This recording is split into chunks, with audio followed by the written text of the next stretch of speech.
Sy moeder Maria, nog aan Josef verloof, het dit gebleik dat sy swanger is.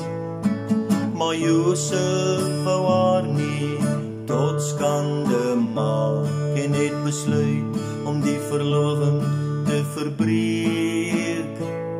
Maar 'n engel het in 'n droom aan Josef verskyn, die goeie tyding gebring, het sy sorge verdwyn. Josef, seun van Dawid, moenie bang wees nie om met Maria te trou. Wat in haar verwek is, kom van die Heilige Gees. Sy sal 'n seun die wêreld inbring. En jy moet hom Jesus noem. Dit is hy wat sy volk van hul sonde sal verlos. Dit is hy wat sy volk van hul sonde sal verlos. Dit het alles gebeur, sodat die woord van die Heer deur sy profeet vervul sou word.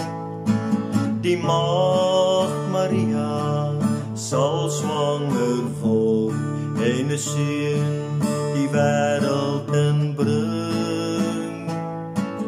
En ons sal hom Immanuel noem, die naam beteken God by ons.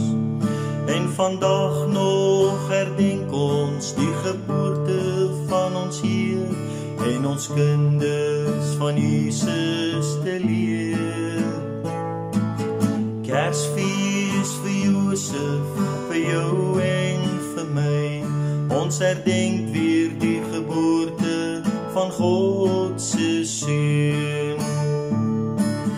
Kersfees vir Josef, vir jou en vir my, ons herdenk weer die geboorte van God se seun. Hy verlos ons van sonde, halleluja, hy leef. Hy verlos ons van sonde,